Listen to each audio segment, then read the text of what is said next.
fanavotana ny malagasy tsy mandry andro tsy mandry alina ny filomarika ravalomanana. Bildina manara-penitra miami tanamasoandro mandalo ho nofinofo sisa. Ady tany 3 hektara tsy an-tanan-drano malagasy miaro ny tany indray no osamborony. Alarobia fahenina amby roapolo ny volana May taona 2024 ampifaliany indray ary tomboky lahy sy tomboky vavy no entiko hiarabananao amin'izao alina izao tonga soanao anatin'ny pejy fampahalalam-baovao asaiko anaraka ny fotoanany fampahalalam-baovao izay hatramin'ny farany. Araka ny efa hitantsika tao anatin'ny lohatenim-baovao teo ary dia teny amin'ny boribory tany fahadiminy indray ho an'ny androany ny androny androany filomarika ravalomanana ny jery ny aino ary ny jery ny teny fotony ny zavatra iaina ny vahoaka malagasy marina ireto farany moa izay velo taraina tamin'ny atrany teny antoerana ary Asinandria Malala sy Tokra Marolahy. Tsy mikely soroka na eo aza ny avizanana sy ny tahotra ny aretina dia tsy nasakana ny filomarika ravalomanana iaino hitafa mivantana amin'ny vahoaka nefa izany. Ny tsapa dia leo ny fampanantenana pokaty ny vahoaka, leo ny tsy fandripahalemana, leo ny fatapahan-jiro lava. Tsy manan-keteherana ary very fanambola velona ny vahoaka malagasy amin'izao fotoana izao, any ka velo taraina amin'ny filomarika ravalomanana. Tsy mbola voakosoka ao am-pony malagasy tokoa mantsy ny sovitany teto amin'ny firenena ka tsaron'izy ireo izany faiza mitantana izany indrindra amin'izao fotoan-tsarotra izao.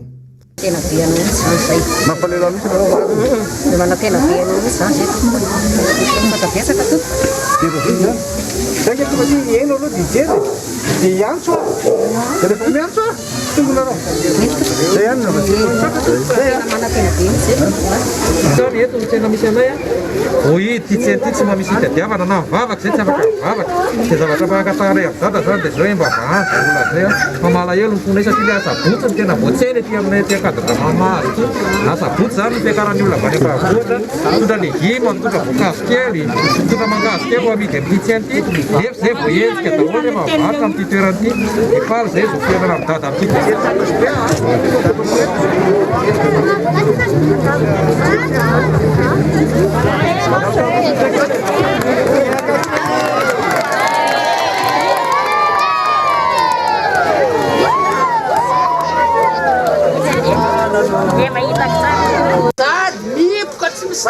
Saya zao tsy mahalafo na dite maraina mbola tsy sonay. Marina iny. Saya mitsy zao sanay andady.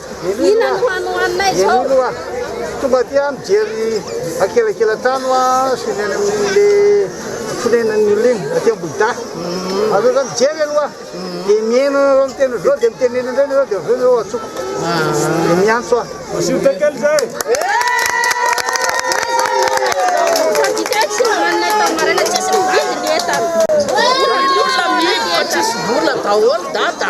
Tena sahirana tena sahirana filmas masa buts ina sohanna masa buts lahat Depa ana no mit ini hono te surama kana de panana na tikran de in masila sirama de in nanuan Tena Cicaci to sila. itu zo wala masama kita sasama Mas, baru betul. Malam tat. belum matanda ka dara. Mana salah mama tanjaka tsara Ay sa tangan de man. fale Nona. nona. Nila mana bulan tsara man. Toy ireny ny zava-nisy tena mahazo Akatindramamy Ambohida.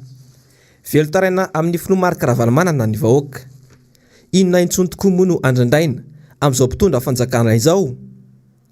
Ny tena marary ny vahoaka aza tsy hita ny amana izany rotaona sy tapany aty aoriana. Nahagaga kosa dia nandritra ny fidinan'ny filomarika ravalomanana teny amin'ny boribory tany fahadimy dia efa hita niatrana manoloana ny trano fonenana sahady indray ireo mpitandro ny filaminana. Fa toy izao kosa indray ny tatitry ny Covid-19 ny voaka ho an'i Madagasikara araka ny tatitra avy amin'ny ministera ny fahasalamam-bahoaka. Olona fito indray araka izany no maty ny tivalana aretina Covid-19 ity ho an'ny daty ny omaly fa 5 ny volana May taona 2024. Tafisiakatra fito ambin'ny folo sy valonjato indray araka izany namony ainy sy nanomboka ny 13 martsa 2024 nisy ny ity valanaretina ity mitsinjara tahaka izao io isy io telo ny teto amin'ny faritra Analamanga, ray tany amin'ny faritra Alaotra Mangoro, ray Matsiatra Ambony ary tany Vakinakaratra sy Melaka kosa ireo trangam-pahafatesana roa farany. 12 tamin'ny fitiliana 420 sy 300 natao kosa ny tranga vaovao. Eto amin'ny faritra Analamanga trano ahitana tranga betsaka indrindra amin'izay olona avy tratra ny Covid-19 vaovao izay mitotaly 7 Nanaraka azy kosa ny faritra Matsiatra Ambony izay nisy tranga 8. Ny totaly 570 sy 400 ireo olona mbola manaraka fitsabony eto Madagasikara amin'izao ka ny 12 sy 100 amin'ireo no tranga misy fahasarotany na ny forme grave. Ny pejy toekarena kosa indray ary dia niaina avokoa ny vokatra azo avy tamin'ny sehatra telo mifandraika amin'ny famoronana asa teto Madagasikara, fanodonana entana sy ny sehatra samihafa tao anatin'ny 3 volana voalohany ity taona ity raha ny tatitra avy amin'ny Instat nivoaka farany. Fanadiadiny Ravorazafy Mahenina sy Mathieu Prince. Nemtra avokoa ny sehatra rehetra afaka mitondra fahampandrosoana sy famoronana asa eto amintsika tao anatin'ny 3 volana monja ataketra ny Covid-19 tamin'ny taon-dasa fa eo ihany koa ny tsy fahaizan'ny fanjakana manarina ny lesoka sy ny voka-dratsy nateraky ny aretina tamin'ny sehatra maro izay tsy mety tafarany. 25,700 ny fienana teo amin'ny sehatra voalohany any sekteur primaire, raha 25,700 manodidina ny fitrandrana renan-kibony tany izay anjakany ny sehatra tsy manara-dalàna. 13,900 kosa ny fienana ny tontolon'ny varotra sy ny fitaterana. Ny lesoka hitan'ireo mpahay toekarena mirona be any amin'ny sehatra tsy laharam-pameana ny fitondram-panjakana toy ny hoe fananganana foto-drafitr'asa izay asa mandalo no tsy sakan'ny fahefa-mividin'ny malagasy miaina amin'ny antonony. Ny fanarenana ireo sehatra nahitana fiainan'ireo anefa ny tokony mahamaika saingy ara-malala fa ny famatsim-bola ny tsy misy, ny tamin'ny fampitiraketra etsy andany mihemotra ny olom-pirenena noho ny fahasahiranana. Dia tsy maintsy mamorona vola ny fanjakana, mamorona vola izy amin'ny alalan'ny fivarotana bon du trésor na ny banque centrale mivarotra titre na tena mamorona vola amin'ny alalan'ny fampitomboana ny déficit budgétaire. Tsisy afa-tsy izay ihany zany no azo atao. Ao anatin'ny ivoezaka zany ao anatin'ny 9 taona ka hatramin'ny 10 taona dia tsy maintsy ampitomboana ny hetra isaky ny alohan'ny orinasa izany satria io ihany ny fidiram-bola fanjakana ahafahana mameno ny banka. Nanao ahoana moa zany i Madagasikara raha tsy nisy ny Covid-19? Atao miafina ao ambadiky ny aretina ny fanjakana ka milaza fa izay no antony mampihemotra ny fampandrosoana. Ny zava-misy toa tsy mezaka ny anarana toekarena sy ny sosialim-bahoaka ny ao ambony ao. Variny mampiasa ny tamazotra tserasera sy ny fahitalavitra amin'izay tiana teo ka minimikipy amin'ny fahorim-bahoaka izay voatery mamorona ny tsy misy amin'ny fiakaran'ny vidin'entana, ny fahatapahan-jiro, ny karamakely sy ny sisa. Ho an'ireo mpahay toekarena, ny famoronana asa, fanodonana vokatra eto an-toerana ary ny fitadiavana mpamatsy vola, ampiasa vola eto amintsika ihany no ahafahana mivoaka amin'ny krizy. Fa manana betsaka i Madagasikara manoloana ny tanjaka sy ny arenananany saingy tsy fahaizany mpitondra mifehy sy mikaroka izany vahaolana izany no tena mbola olana raha ho antsika eto Madagasikara. Toy izao indrindra ny fanadiadiny Nambintsoa Velositraka sy Tahiriny Aina. Nanana ny tanjony manokana i la Frantsa raha tsy nanasany Madagasikara ary diso ny filazana hoe ny fibabena trosa be no antony mbola nanasana ireo firenena afrikana hafa toa ny Côte d'Ivoire na i Togo na i Rwanda ity farany izay sady nanana ny diplomatiny manokana teo amin'ny lafin'ny fifandraisana. Tokony hanararaotra ny fifandraisana amin'ny firenena matanjaka maneran-tany i Madagasikara raha te handroso eo amin'ny lafin'ny fifandraisana sy ny lafin'ny ara-toekarena mba ahafahana mivelatra kokoa ialana amin'izao fahantrana lalina iainan'ny vahoaka izao fa tsy mianona fotsiny amin'izay efa misy.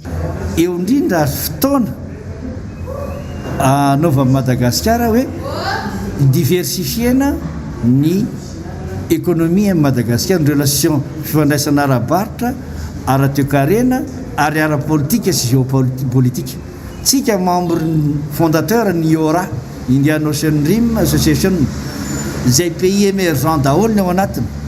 Raha ao tsika mametsika dia misy ny transfert de technologie, resaka tourisme, resaka développement en échange commerciaux amin'ireo olona aza adonina fa tsika rery mantra ao anatin'io vondrona anankiray io.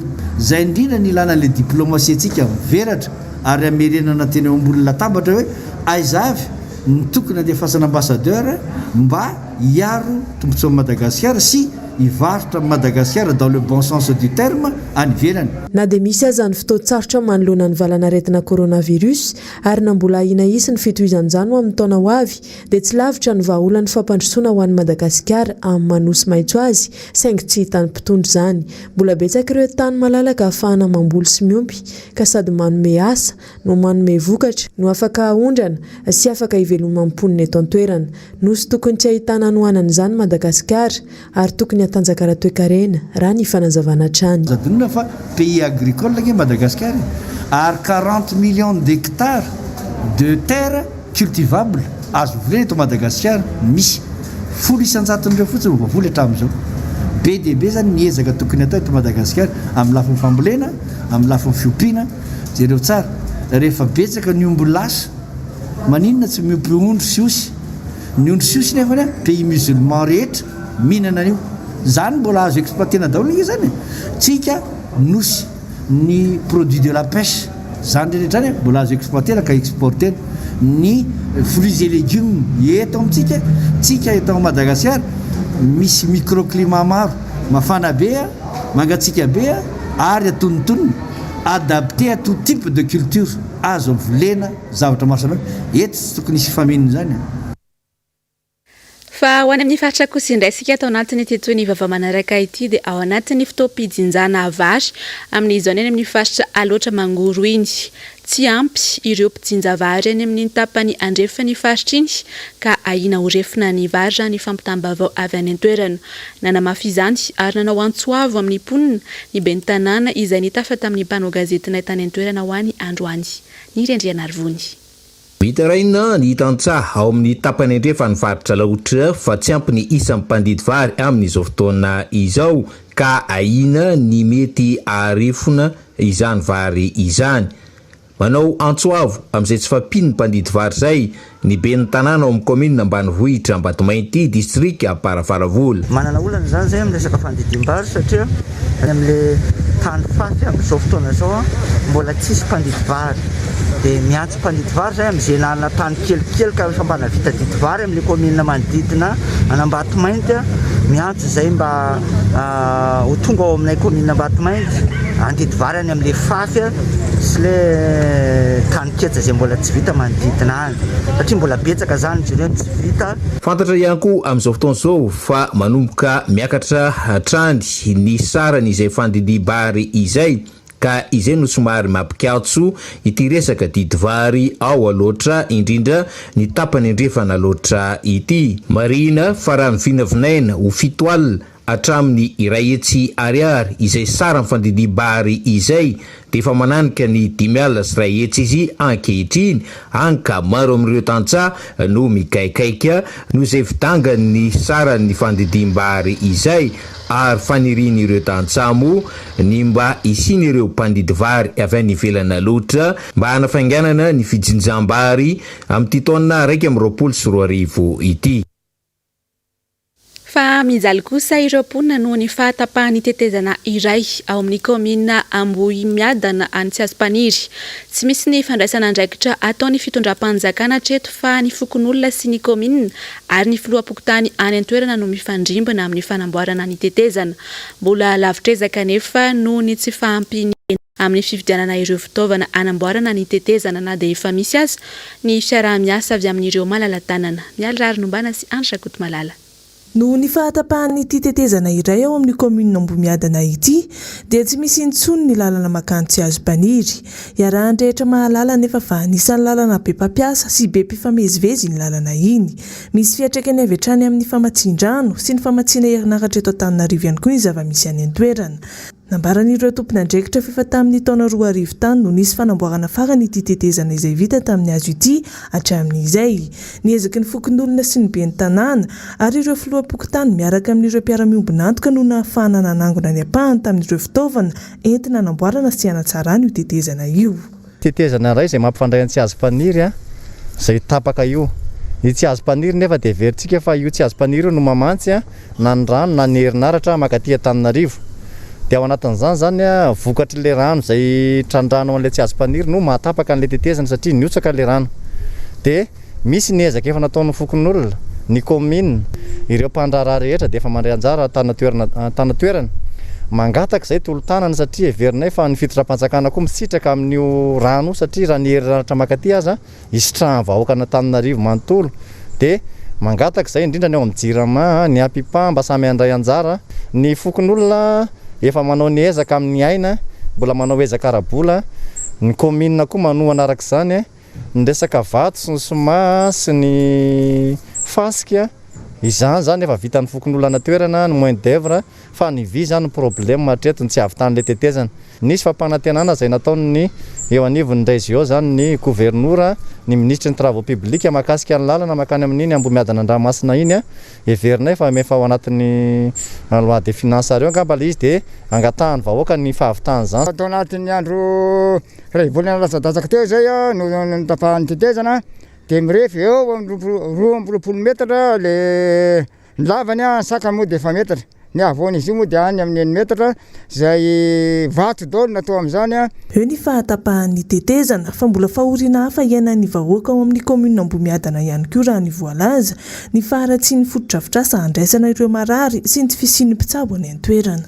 Ny resaka fahasalamana koa dia tena mampikaikaiky amin'ny vahoaka tanteraka satria na ny hôpitaly handraisana amin'ny marary izy efa tena tsy sahaza ho an'ny marary intsony dia ny dokotera ihany koa tao anatin'ny 3 taona zany tsy nisy dokotera tao amin'io commune io nefa CSB matanjaka ary commune lehibe indrindra anatin'ny district n'Andriamasina dia manao antsoavo ho an'ny ministre ny fahasalamana koa mba hijery izany resaka fahasalamana izany satria ny aina aloha ny aina voalohany indrindra fa rehefa tsy salama moa vahoaka tsy afaka ny androso. Fa araky ny efa notanterana tamintsika teto herinandro mahery izay ny mikasika ilay ady tany 30 hektara etsy Antanandrano dia mivoatra ary miamianjandroatra ny tady eo amin'ny tompon'ny tany izay milaza fa ho mpandova ary manana fahasandrazana eo amin'ilay tany sy ilay orinasa tserasera iray ho any androany dia niresaka tamin'ny mpanao gazetina indray ireo mpandova Asinandriamalala sy Tokra Marolahy. Manomboka mampiakapeo ireo mpandova tompon'ny tany 30 hektara etsy Antanandrano efa tonga eo amin'ny tany mbola ifanlanana ity mantsy ireo vato izay nolazain'ireo mpandova fa ny tompon'asa tserasera ity mbola eny amin'ny tribonaly ny raharaha ka tsy tokony isy ny fikitiana na inona na inona hoy ireo mpandova. Aminay zany mbola any amin'ny tribonaly ny raharaha dia tokony hipetraka amin'izay zany ohatra ny nanajanay ny atanatohatry ny fitsarana dia amin'izao fotoana izao dia tena mafana ary tena mafana mihitsy amin'izao satria dia tena botolo mihitsy ny zavatra ataony orinasa tserasera ngezabe eo izay mampiditra vato hitanareo ngamba io vato io dia androany maraina tokony tamin'ny 9 maraina dia nisy ny antso izahay hoe misy gendarme avy any amin'ny FIGN sy polisy ny fipa zany izay niditra teto anala ny vato fefy eo atiako tofinareo sara misy vato zany eo dia io vato io fotsiny ny angalana gendarme fa amin'ny camion anankiray miantso ahako ny ao amin'ny ministera ny fanajariana ny tany miantso amin'ny gendarmerie miantso amin'ny police nationale ady madio izay mbola mandeha any amin'ny tribonaly raha tokony ho izany zahay ny anao botolo hoe hafa nay ny tanyrazanay ty tsy omenay vahiny zany ny taninay ary tena iangaviako manam-pahendrena fokotany eto Antanandrano manam-pahendrena fokon'olona zany farany fitrotran'ny olona trany ataoko hoe any Belanitra sy ny karazany amin'izao hoe ady tany amin'ny vahiny isaky ny mihetsika zao dia angambany zava-dozany sy teto. Ankoatr'izay dia mandeha ihany koa ny feo fa isy ny fisamborana azony iray amin'ireo mpandova ireo hoy hatrany ny fanazavana. Amin'izao fotoana izao moa zany dia naheno ihany mbola tsy milaza ny hoe tena izay marina le izy fa efa mandeha ny resaka fa dia hoe misy fisamborana zany eto amin'ity tany ity ny tompo-tany iray ve malagasy tompona tany ve no samborina ary ny zavatra mahagaga zany vao miantso orinasa ngezabe io miaraka amin'ny ranga anankiray io dia tonga tena matanjaka mihitsy ny mpitandro filaminana ka eto hoe isambotra n'iza moa iza ndray no samborina le tompotany mba mangataka ny mba mangataka ny hoe ny zoany ve hoe anay le tany fasandrazanay eto tany razanay io eto zahay milevina zay tsy afaka nivoaka an'ity tanandrano ty fa eto amin'ity tany ity zay nilevina zay ve no samborina ka novana menazy ny tranga toy izao no tokony anehoany ny mpitondra fanjakana fa manana antanjana izy ary tsy voabaiko ny vahiny. Ny vaovao tapatapany kosa indray no anoizantsika ny vaovao dia namoaka fanambarana ny fikambanana mission d'amitié mpiaro ny zony ankizy mandala ny fenitra sikoto hiady sy andresy amin'ny fomba natoraly ny valanaretina covid-19 fanambarana izay miompana indrindra amin'ny fiarovam-pahasalamana ho an'ny ankizy sy ny olon-dehibe amin'ny fampitomboana ny hery vakian'ny biolojika ny hery fiarovana ao anatin'ny tsirairay indrindra anohanana izay tsy afaka misitraka ny vaksiny fanefitry ny covid-19 manentana ny fiombonan'ny mpitarika fiangonana sy ny fikambanana kristianina izay efa nantsoina ary mbola asaina iombona amin'ny hetsika FI FKM ihany koa izy ireo.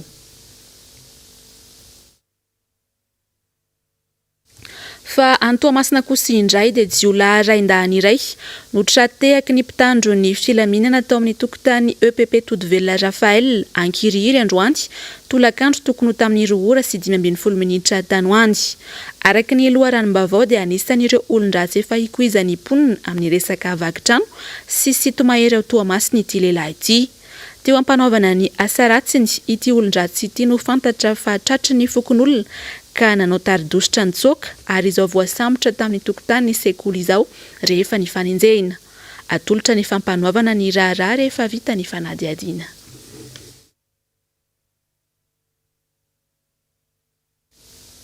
Ny vaovao ny maresaka iraisam-pirenena kosa indray ary dia tsy afabela ary mbola miady mafy amin'ny valanaretina covid-19 andiany faharoa ny any Brezila amin'izao fotoana izao noho ny firongatry ny valanaretina sy ny fiazakazak'ireo olona mamony ainy any an-toerana dia ahina hiditra amin'ny andiany fahatelo amin'ity valanaretina indray ry zareo any Brezila. Mialy irary nombana sy Andra Kotomalala no mamintana amintsika izay vaovao izay.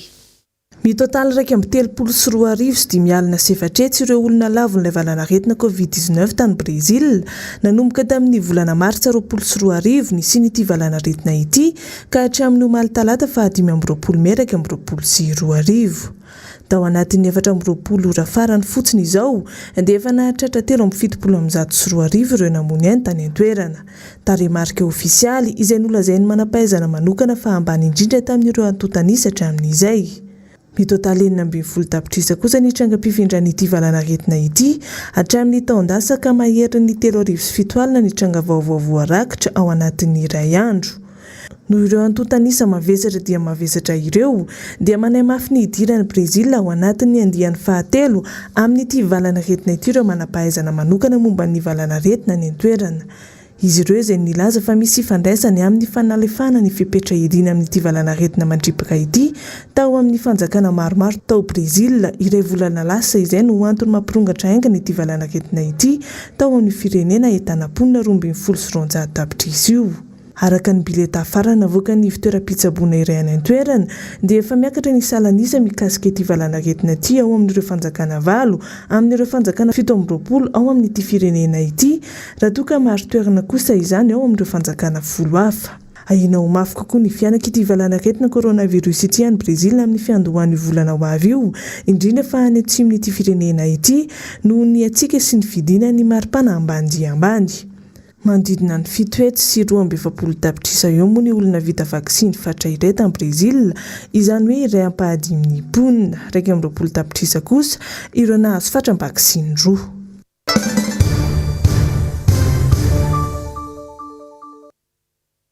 Fa betsaka ireo tetikasa nampanantenaina izao fitondram-panjakana izao any vahoaka malagasy. Tsikaritra nefa fa betsaka amin'izy ireo no miaina ao anatin'ny fametrahana vato fototra fotsiny any. Fa na ihany koa atomboka fa ampahany fotsiny any. Solomavambahoaka iray ary no naneho ny heviny mahakasika izay ato anatiny ity fanadiadiany Germano Menjanahary sy Manorandre Malala ity. Sekoseko amboalohany hoy ny fomba fiteny izay no fomba fanao ny fanjakana amin'ireo tetikasa sy ny zavatra izay ho ataony eto amin'ny firenena. Ny volana Desambra 7 sy 2 arivo no nametrahana ireo vato fototra teny Evato momba ireo building manara-penitra saingy hatramin'izao tsy hitany toy ny asa 7 building manara-penitra no nidradradradraina tamin'izany ka ahitana toeram-ponenana misy 900 ary rovitaina ao anatiny rotaona building misy 9 nefa atreto no andalam-panamboarana hoy ny ministra lefitry ny tanàna vaovao sy ny toeram-ponenana aiza izany ireo tranobe 7 ambiny ny fanontaniana mipetraka dia ny hoe tsy misy ve ny vola anaovana azy ka nahoana ny filoham-pirenena no nilaza fa efa milamina ny fanatanterahana azy mbola taratry ny tsy fangaraharam-pitantanana io tranga io hoy ny solombavam-bahoaka tsy fantatra hoe amin'ny fomba ahoana ny tsy niara-nyainga izy 7 raha ohatra ka nilazaina tamin'ny volana desambra 2012 fa efa vonona ny vola anatanterahana azy ary 100 isan-jato avy amin'ny fanjakana malagasy raha iteny mpanatanteraka hoe noho tsy fahampian'ny vola dia tsy tokony nilaza ny efa fahavononana tamin'izany fotoana izany raha ilaza ny mpanatanteraka hoe ampy ny vola maninona ny tsy niara-nyainga satria fantatsika efa hiditra amin'ny taona fahatelo zao amin'ny taom-piasana mbola ny apaha-efatry ny asa raha ny eo amin'ny faritra io fotsiny ihany miandry ny fahatongavan'ny LFR na ny teti-bolam-panjakana asipantsiny izahay ho iatrany ity solombavam-bahoaka ity ny arahan-drehetra nahita manko fa nisy indray ny fandiniana sy ny fandaniana volavolan-dalàna ofindramam-bola hiatrena ny covid-19 indray nataony fitondrana kanefa dia efa nisy ny fanampiana azo ny Madagasikara tany ivelany manahy izahay hoe tamin'ny fotoana nanambarana fa vola madiodio avy amin'ny teti-bolam-panjakana ary miainga avy amin'ny loharanom-bola manokany fanjakana malagasy no natanterahana azy kanefa tamin'ny fotoana tenenana izany mbola tsy vonona teo akory le vola dia izay no mahatonga an'ilay hoe lasa alefa amin'ny ampahany ilay asa ny fijery azy avy aty ivelany tsy ho ihany no fotodrafitrasa vaty fototra fotsiny ihany no nataon'izao fitondrana izao ny usinina mpamokatra etanol izay nolazaina fa ho atao ny vadin'ny filoham-pirenena ny Miami Automasina Ambatondrazaka ho Paris Nosy-be ho Dubai ny flyover etsy Anosy-Zato sy Ampasika izay nambara ihany koa fa efa vita ny famolavolana na ny devis ny tanamasoandro eny Mertsiatosika ity farany moa dia nambara ny ministra tompon'andraikitra fa karazana santionana no eritreretina ovitaina mandritra ity farany taona ity dia ho tahaka an'izao foana ve no hitondrana firenena sy ny volam-bahoaka fa manomboka any amin'ny tsy fanarahana ny rafitra misy eo amin'ny vondrom-bahoaka itsinjaram-pahefana no mahatonga ny olana sy ny tombontsoa overy amin'ny komina iray ilaina fandiniana lalina ny fanapa-kevitra raisina raha toka tehiroso any amin'ny fampandrosoana raha ny fanazavana entina mpanao politika ny tafa tamin'ny Nambintsoa Velositraka sy Tahiriny Aina tsy mandeha araka ny tokony ho izy ny fanatanterahana andrafitra eo amin'ny vondrom-bahoaka isa-pasitra itsinjaram-pahefana eto amintsika lasa misongona ny andraikitra izay tokony ho lehibe ny faritra ny gouvernoura apetraka ny fitondrana raha ny lalàna laharana fa 724 tsipika 20 mantsy dia ny faritany ny faritra ary ny komina natao hoe vondrom-bahoaka paritra itsinjaram-pahefana ka ny olona no misahana azy ireo voalohany ary mandeha araka ny ambaratonga ny fitsinjaram-pahefana voarakitra ihany koa ao anatin'ny lalam-pandrenana ao amin'ny 770 izany raha ho an'ny komina manokana dia mampiaina tanteraka ny tombontsoa miditra ao amin'ny fitsabahan'ny gouvernoura indrindra moa eo amin'ny resaka rena kibony tany raha toa ka ahitana izany ao amin'ilay komina ireny zavatra matoy misy amin'ny toerana ray dia tokony ampandroso tsara an'ilay komina io raha tena mandeha zany le décentralisation effective amin'io fananana orinasa na fananana arena kibony tany dia tokony ampandroso an'ilay faritra na le commune le fisin'le arena io matetika ho averiko eto any tsisy izay nefa ny zava-mitranga raha tokony mahazo ohatra tombontsoa 100 isan-jato zany ile commune lasa 10 isan-jato no azon'le izy Ny fahaizana mifandray mifanerasera bebe kokoa ny vahaolana entina mpandroso sy ahafahan'ny komina misitraka tombontsoa betsaka fa tsy ilaina intsony ny ady politika eo amin'ny fanatanterahana azy raha te hahazo vokatra tsara raha ny fanazavany ny ben'ny tanàna Analasora. Ny komina no tokony mahazo tombontsoa voalohany eo amin'ny asa rehetra sy ny tanjaka misy ao aminy, indrindra moa raha misy harena kibon'ny tany. Zava ho azy raha ny tena tokony ho izy tokony ny komina izay manana ny zavatra trandrahana ao aminy aloha no hikioka ny arena voalohany indrindra ao anatin'izany komina izany ohatra hoe ny atao amin'ny komina Lasora zao ireo atao hoe vato sy ny fasika izay mivoaka izany komina izany dia angalana ny atao hoe ristourna izay miditra aty anatin'ny kitapom-bola ny komina araka ny fanapahan-kevitry ny mpanolontsaina. Ny fijerevana ny toko sy ny atao hoe fandehan'ny fampandrosoana dia miankina be dia be amin'ny fitondram-panjakana sy ny ben'ny tanàna satria hoetia fotony raha amiko manokana tsy tokony hijerevana resaka toko politika satria ny tia fotony ity dia tena fampandrosoana ary tokony hiara hiasa ny atao hoe izay rehetra misehatra zany tia fotony. Raha ny zava-misy ankehitriny aloha dia mbola tsy misy ny fitsinjaram-pahefana tena izy. Ohatra azo raisina amin'izany ny olana nisy tany Andilana Avaratra distrika Amparafaravolana ny farany herinandro lasa teo. Ho totofana aloha ilay lavabato na kariera izay nahabe resaka mipetraka ary ny fanontaniana hatreto hoe vahaolana sy mitondra tombontsoa an'ny komina ao aminy ve ny fanotofana ilay toeram-pitrandrahana. Marihana fa ny harena kibon'ny tany dia ny fanjakana no mitantana an'io. Olana efa nisy tany Somamanina, tany Soalala, Akazobe, Sandrandahana fandrina io resaka harena kibon'ny tany io ka nahazo tombony tamin'ireo vokatra mivoaka ao amin'ny faritra ireo ve ireo komina manodidina azy. Ny distrika Soalala zao dia ivitoerana famokarana vy eto Madagasikara kanefa hatramin'izao potika ny lalana. Ireo mpandraharaha sinoa avy amin'ny orinasa Wisco no mitrandraka izany mampiditra vola be ao amin'ny kitapom-bolam-panjakana kanefa ny lalana ao amin'ity distrika ity aza potika tanteraka. Zara raha misy fampandrosoana manam-pirofo izany fa tsy mitsinjara radrary ny harena eto amintsika noho izany dia mbola mijanona resabe ny fitsinjaram-pahefana tena izy eto amintsika.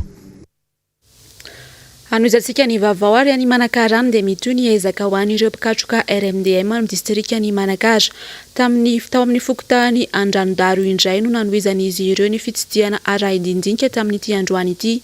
Tanjona amin'izany moa ny fampahafantarana ny zava-misy marina eto amin'ny firenena amin'ireo vahoaka ny Manakara. Fangisa Joselito MBS Manakara. RMDM Manakara mitoy ny vangvangy ara-indindinika tao reny fahavitany fety Pentecosta teo ka fokontany raiky ato agnatin'ny komina Ambonivohitra Manakara anoho ny tetezana tamin'ity androany ity izany hoe atao amin'ny fokontany Andragnodaro raha ny maromarina kokoa.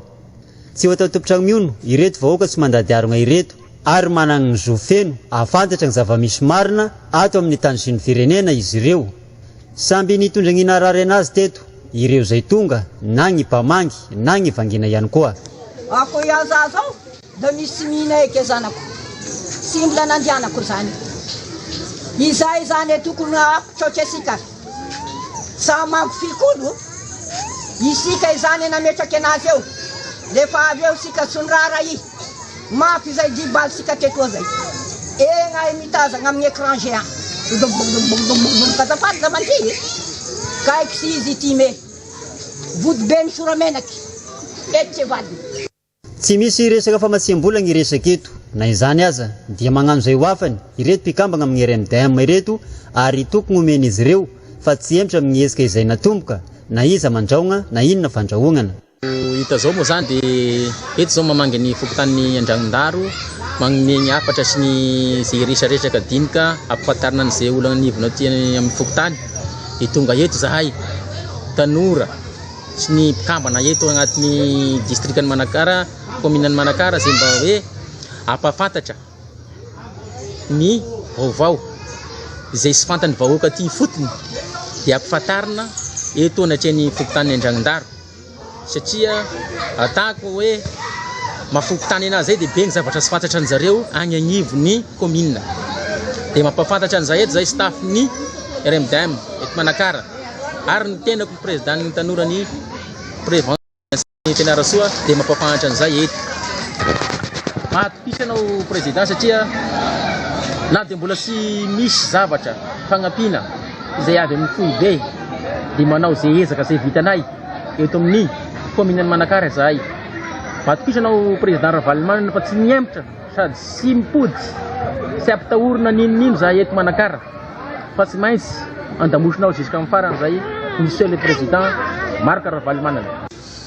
Zahay koa dia mba mangataka anareo eran'ny région roa amby roapolo mba haoka re mba samby kaondoa samby saoka samby hoe iainga amizay sika ny amin'ny fo mafana efa sy rariny loatra ty ataon'ity fitondrana eto amin'ny Madagasikara ty satria dia manao ny zadona mba efa hiaraka hiady amin'ny zadony asika mba miesika tokoa ary mangataka anao amizay zavatra nresanao monsieur le président nresanao teo amin'ny aina aman-jery efa hitanay aty sahady ary velombolo sahady zay satria anao tompony no mitarika ny vahoakanao. Araka izany dia mbola maro ireo fokontany mbola sy nandalovan'izy reto ary efa magniry sahady ny mba hisen'izany vangovangy iray dinidinika zany aza ireo fokontany sasan'ireo nampagnatena nefa ireto vondrogny RMDM vatovavy fidivonagny ireto fa tsy ho ajanona amin'ny fitetezana fokontany ihany fa mbola hotoizana amin'ny fitetezana commune. Ny vaovaon'ny raharaham-pirenena dia tsy mandeha amin'ny laon'ny fitantanana ny firenena ankehitriny.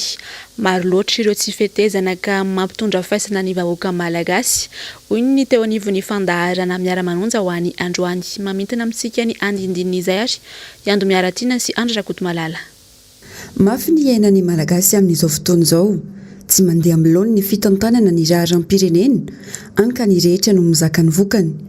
Tsy tantaratra mihitsy anefa izay mba fandraisana andraikitra matipaika avy amin'ny fitondram-panjakana roa taona sy tapany nitondrana ny firenena. Midangana ny vidim-piainana izay tsy mifanaraka amin'ilay efa mividin'ny olona miamiana ny vidim-piainana efa ny niakatra.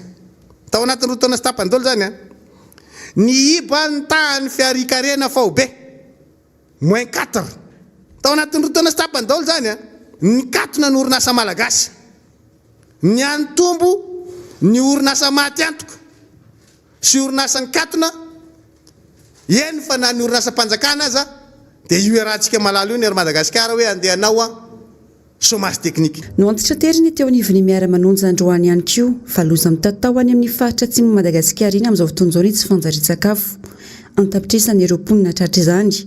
Maro ireo miady amin'ny fahafatesana lafitrezaka ary tara loatra ny fandraisana andraikitra tao ny fitondram-panjakana. Ireo mpiara-miombona antoka vahiny indray no mijery fotony izany olana menjady amin'ny vahoaka izany. Avo efatriny no ny fahita tato anatin'ny 5 taona ny fitrangan-javatra ny atsimo amin'izao fotoana izao. Miasa mafy ny mpiara-miombona antoka fa tsy maharaka mihitsy ry zareo amin'izao fotoana izao.